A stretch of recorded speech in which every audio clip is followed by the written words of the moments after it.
तनाव, प्रत्याशा और कंप्यूटर की गड़गड़ाहट से भरे कमरे में रहने की कल्पना करें। ये वोस्टोक 1 के लॉन्च से पहले कंट्रोल रूम का दृश्य है। इतिहास में अंकित एक क्षण, एक ऐसा क्षण जो ब्रह्मांड के बारे में हमारी धारणा को हमेशा के लिए बदल देगा। इस नियंत्रण कक्ष के केंद्र में वैज्ञानिकों, इंजीनियरों और तकनीशियनों की एक टीम इकट्ठी होती है, जिनमें से प्रत्येक को महत्वपूर्ण भूमिका निभानी होती है। वातावरण विद्युतमय है, हवा उत्साह और आशंका से भरी हुई है। वर्षों के अथक परिश्रम, अनगिनत परीक्षणों और दृढ़ संकल्प की परिणति सामने आने वाली है। जैसे ही उल्टी गिनती शुरू होती है, दिल घड़ी की टिक टिक के साथ लय में धड़कने लगते हैं। प्रत्येक गुजरता सेकंड एक नई सीमा के करीब एक कदम है। कमरा ध्वनियों की सिम्फनी, चाबियों की लगातार थपथपाहट, बातचीत की धीमी बड़बड़ाहट, मशीनों की बीप से भरा हुआ है। फिर भी जैसे ही उल्टी गिनती खत्म होने के करीब आती है, कमरे में सन्नाटा छा जाता है। कंप्यूटर की गड़गड़ाहट अब सस्पेंस भरी खामोशी को विराम देने वाली एकमात्र ध्वनि है। सांस रोककर वे देखते हैं जैसे ही रॉकेट ऊपर उठता है, नीले आकाश में एक चमकता हुआ प्रकाश स्तंभ दिखाई देता है। जमीन गड़गड़ाने लगती है, हवा में कंपन होता है और नियंत्रण कक्ष विस्मय की आवाज से भर जाता है। यही वो क्षण है जिसका वे सभी इंतजार कर रहे थे। अचानक सन्नाटा टूट गया। रॉकेट सफलतापूर्वक कक्षा में प्रवेश कर गया है। जयकारों का एक विस्फोट फूट पड़ता है, जिससे कमरा हर्षोल्लास से भर जाता है। तनाव खत्म हो जाता है, उसकी जगह राहत और उल्लास आ जाता है। उन्होंने ये किया है, उन्होंने एक आदमी को अंतरिक्ष में भेजा है। प्रत्येक जयकार, प्रत्येक ताली, प्रत्येक राहत भरी मानव नवाचार और दृढ़ संकल्प की शक्ति का प्रमाण है। ये सामूहिक विजय का जश्न है, एक ऐसी उपलब्धि जिसे कभी असंभव माना जाता था, और इस तरह अंतरिक्ष में पहले मानव की स्मारकीय यात्रा शुरू होती है। रॉकेट जीवन के लिए गर्जना करता है, इसके आधार पर आग की लपटें उठती है, जो भोर से पहले के अंधेरे को रोशन करती है। ये सत्य का क्षण है। वोस्टोक -1 सोवियत इंजीनियरिंग की उत्कृष्ट कृति लॉन्च पैड पर खड़ा है। यह एक दुर्जेय दृश्य है, मानवीय सरलता और महत्वाकांक्षा का प्रमाण है। इस ऐतिहासिक मिशन के लिए इस्तेमाल किया जाने वाला रॉकेट वोस्टोक के है, जो दुनिया की पहली अंतर महाद्वीपीय बैलिस्टिक मिसाइल रुमिनस 7 सेमोका का एक संशोधित संस्करण है। यह एक 3 चरणों वाला रॉकेट है, जिसे वोस्टोक अंतरिक्ष यान को कक्षा में ले जाने के लिए डिजाइन किया गया है। प्रक्षेपण यान प्रौद्योगिकी का एक चमत्कार है, जो लगभग 1 मिलियन पाउंड का जोर देता है, और इसे पहले मानव को अंतरिक्ष में ले जाने का महत्वपूर्ण कर्तव्य सौंपा गया है। प्रक्षेपण के समय की सावधानीपूर्वक योजना बनाई गई है। यह वर्ष 1961 में अप्रैल का 10वां दिन है, और प्रक्षेपण खिड़की एक संकीर्ण है, समय का एक टुकड़ा जब पृथ्वी का घूर्णन वांछित प्रक्षेपवक्र के साथ पूरी तरह से संरेखित होता है। नाव अविश्वसनीय रूप से ऊंची है। ये भौतिकी और गणित का बैले है, और इसमें गलती की कोई गुंजाइश नहीं है। प्रक्षेप पथ भी उतना ही सटीक है। यूरी गगारिन को पृथ्वी के चारों ओर कक्षा में ले जाने के लिए डिजाइन किया गया एक परिकलित चाप। यह एक ऐसा मार्ग है जिसे अत्यंत परिश्रम पूर्वक सटीकता के साथ तैयार किया गया है। एक यात्रा जो उसे सोवियत संघ लौटने से पहले प्रशांत महासागर, दक्षिण अमेरिका के दक्षिणी सिरे और फिर अटलांटिक और अफ्रीका के पार ले जाएगी। इस मिशन में जोखिम बहुत बड़ा है। अंतरिक्ष एक अक्षम्य वातावरण है, कठोर और दुर्गम। प्रक्षेपण अपने आप में खतरे से भरा है। रॉकेट एक नियंत्रित विस्फोट है जो आसानी से तबाही में बदल सकता है, लेकिन सफल होने पर इनाम भी उतना ही बड़ा है। और फिर एक तेज गर्जना के साथ वोस्टोक उड़ जाता है। यह एक मनमोहक दृश्य है। रॉकेट आकाश में चल रहा है, रात की पृष्ठभूमि में एक शानदार प्रकाश स्तंभ। यह एक ऐसा क्षण है जो इतिहास के पन्नों में अंकित हो जाएगा। यूरी गगारिन के साहस और मानवीय भावना के दुस्साहस का एक प्रमाण। एक आदमी अब अंतरिक्ष में है, एक ऐसी उपलब्धि जिसके बारे में पहले केवल विज्ञान कथाओं में ही सपना देखा जाता था। यह एक सपना नहीं है, बल्कि एक वास्तविकता है। जो संभव है उसकी सीमाओं को पार करने की हमारी क्षमता का एक प्रमाण है। एक नए युग का उदय हुआ है, अंतरिक्ष अन्वेषण का युग, जिसकी शुरुआत वोस्टोक मिनस के इंजनों की गर्जना से हुई है। हमारे ग्रह से बहुत ऊपर, गुरुत्वाकर्षण की पहुंच से बहुत दूर, यूरी गगारिन की नजर पृथ्वी पर है। यहाँ ब्रह्मांड के एकांत में गगारिन खुद को एक अभूतपूर्व स्थिति में पाता है। तारों और खामोशी के कोकून में लिपटा हुआ वो शून्य गुरुत्वाकर्षण में तैरता है। ऐसी सुविधाजनक बिंदु से पृथ्वी को देखने वाला पहला मानव है। अपनी कैप्सूल खिड़की से वो बादलों के नाजुक आवरण में लिपटे हमारे नीले ग्रह के लुभाव में चित्रमाला को देखता है।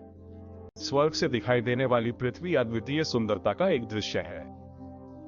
महाद्वीप, महासागर और बादल रंगों और पैटर्न की एक गतिशील टेपेस्ट्री बनाते हैं। यह एक ऐसा दृश्य है जो आत्मा को झकझोर देता है, कल्पना को प्रज्वलित करता है और घर के बारे में हमारी समझ को फिर से परिभाषित करता है। पूरे समय गगारिन नियंत्रण कक्ष से संपर्क बनाए रखते हैं। उनकी आवाज मानवता के लिए एक अकेली जीवन रेखा है। वो अपनी टिप्पणियों, अपने स्वास्थ्य, अपने अंतरिक्ष यान की स्थिति की रिपोर्ट करता है। नियंत्रण कक्ष गतिविधि से गुलजार है, हवा प्रत्याशा और चिंता से गुलजार है। इस अलौकिक वातावरण में गगारिन अपने मिशन कार्यों को गुणात्मक सटीकता के साथ करता है। वो अंतरिक्ष यान की प्रणालियों की निगरानी करता है, जहाज पर लगे उपकरणों की जांच करता है और अपनी टिप्पणियों को रिकॉर्ड करता है। प्रत्येक कार्य गंभीरता के साथ एक नृत्य है जो मानवीय सरलता और लचीलेपन का प्रमाण है। सबसे बढ़कर गगारिन को अंतरिक्ष की गहन शांति का अनुभव होता है, वह गहरी गूंजती शांति जो ब्रह्मांड में हमारे स्थान के बारे में बहुत कुछ बताती है। ये एक ऐसा मौन है जो विनम्र करता है, जो प्रेरित करता है, जो आगे बढ़ता है। ये हमारे ग्रह की नाजुकता और हमारी सांसारिक सीमाओं से परे अनंत विशालता की याद दिलाता है। जैसे ही वो पृथ्वी की परिक्रमा करता है, गगारिन सिर्फ एक अंतरिक्ष यात्री से कहीं अधिक बन जाता है।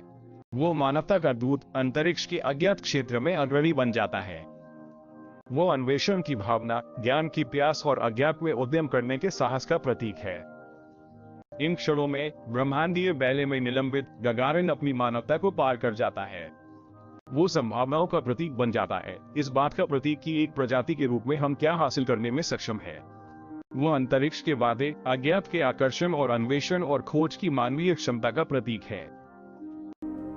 108 मिनट तक गगारिन सिर्फ एक आदमी नहीं, बल्कि मानवीय क्षमता का प्रतीक है। गगारिन के अपने ग्रह पर लौटने का समय आ गया है। अवतरण आरोहण जितना ही खतरनाक है। जैसे ही वस्तु पृथ्वी पर उतरना शुरू करता है, सामने आने वाली चुनौतियां कमजोर दिल वालों के लिए नहीं होती हैं। पुनः प्रवेश प्रक्रिया एक नाजुक नृत्य है जिसमें सटीकता और समय की आवश्यकता होती है। अंतरिक्ष यान को पृथ्वी के वायुमंडल में बिल्कुल सही कोण पर प्रवेश करना चाहिए, बहुत तीव्र कोण पर, और यान तीव्र गर्मी से जल सकता है, बहुत उथला है और यह अंतरिक्ष में उछल सकता है, हमेशा के लिए खो सकता है। वोस्टोक -1 पर हीट शील्ड को गगारिन को पुनः प्रवेश के भीषण तापमान से बचाने का काम सौंपा गया है, जो 3000 डिग्री सेल्सियस तक पहुंच सकता है, जो स्टील को पिघलाने के लिए पर्याप्त गर्म है। अंतरिक्ष यान ब्रह्मांड की पृष्ठभूमि में एक ज्वलंत उल्का के रूप में वायुमंडल से होकर गुजरता है। इसके बाद सर्विस मॉड्यूल को अलग करना आता है, जो पृथ्वी पर वापस आने की यात्रा में एक महत्वपूर्ण कदम है। सर्विस मॉड्यूल, जिसमें जीवन सहायक प्रणालियां और प्रमोदन उपकरण शामिल हैं, को डिसेंट मॉड्यूल से अलग होना चाहिए जहां गगारिन बैठा है। हालांकि समय में गड़बड़ी आपदा का कारण बन सकती है। दोनों मॉड्यूल योजना से कहीं अधिक समय तक एक साथ बंधे रहते हैं, जिससे अंतरिक्ष यात्री को तीव्र चक्कर का अनुभव होता है। लेकिन अंततः मॉड्यूल अलग हो जाते हैं। गगारिन के साथ डिसेंट मॉड्यूल पृथ्वी की ओर अपनी गिरावट जारी रखता है। जमीन तेजी से निकट आ रही है और गगारिन के लिए लैंडिंग की तैयारी करने का समय आ गया है। लेकिन आधुनिक समय के अंतरिक्ष यात्रियों के विपरीत, गगारिन टचडाउन तक अपने अंतरिक्ष यान के भीतर नहीं रहते हैं। इसके बजाय उसे लगभग 7 किलोमीटर की ऊंचाई पर वोस्टोक से बाहर निकाल दिया जाता है और शेष रास्ते पर पैराशूटिंग करते हुए नीचे उतरता है। वो इच्छित लैंडिंग स्थल से दूर एक खेत में सुरक्षित रूप से उतरता है, लेकिन फिर भी सुरक्षित है। पृथ्वी की परिक्रमा करने वाला पहला आदमी घर लौट आया है। मिशन सफल है। रूस के किसान के बेटे गगारिन ने न केवल अंतरिक्ष में कदम रखा है, बल्कि पृथ्वी के वायुमंडल के माध्यम से उग्र अवतरण से बचकर वापस लौटने में भी कामयाब रहे हैं। सभी बाधाओं के बावजूद गगारिन सुरक्षित रूप से उतर गया और अपना नाम इतिहास में हमेशा के लिए दर्ज कर लिया। जैसे ही गगारिन अपने अंतरिक्ष यान से बाहर निकलते हैं, दुनिया की सांसें थम जाती हैं। जिस क्षण यूरी गगारिन ने धरती पर अपने पैर वापस रखे, वो अब केवल एक आदमी नहीं रह गया था। वो एक नए युग का प्रतीक था, एक नायक था जो महान अज्ञात में गया था और सकुशल वापस लौट आया था।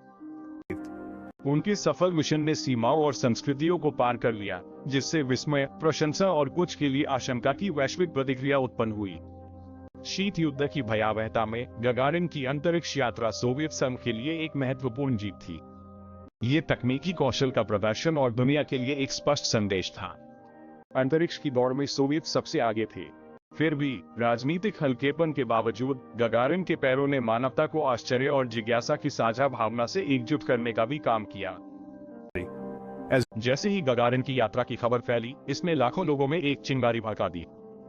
children हर जगह बच्चे अंतरिक्ष यात्री बनने का सपना देखने लगे, संभावना की एक नई भावना के साथ रात के आकाश की ओर देखने लगे। वैज्ञानिकों, इंजीनियरों और खोजकर्ताओं को साहस मिला। उनकी महत्वाकांक्षा इस ज्ञान से प्रेरित हुई कि अंतरिक्ष अब एक अप्राप्य सीमा नहीं है। गगारिन की विरासत उनके अपने जीवन से कहीं आगे तक फैली हुई है। उनकी यात्रा ने भविष्य की अंतरिक्ष अन्वेषण का मार्ग प्रशस्त किया, चंद्रमा पर उतरने और अंतर्राष्ट्रीय अंतरिक्ष स्टेशन की स्थापना के लिए मंच तैयार किया। इसने मानवता को आगे बढ़ाया, हमें ज्ञात चीजों की सीमाओं को आगे बढ़ाने और ब्रह्मांड के विशाल रहस्यों का पता लगाने की चुनौती दी। लेकिन शायद सबसे महत्वपूर्ण बात यह है कि गगारिन आशा और प्रेरणा की किरण बन गए। अदम्य मानवीय भावना और अन्वेषण करने, सीखने, सितारों तक पहुंचने की हमारी अंतर्निहित इच्छा का एक प्रमाण, चाहे विषम परिस्थितियां क्यों ना हो। यूरी गगारिन, अंतरिक्ष में जाने वाले पहले मानव, ने हमेशा के लिए हमारी धारणा को बदल दिया कि क्या संभव है। हम सभी को याद दिलाया कि आकाश कोई सीमा नहीं है। उनकी यात्रा हमें प्रेरित करती रहती है, हमें हमारी क्षमता की याद दिलाती है और हम में एक भावना पैदा करती है हमारे चारों ओर फैले ब्रह्मांड के प्रति विस्मय और आश्चर्य का।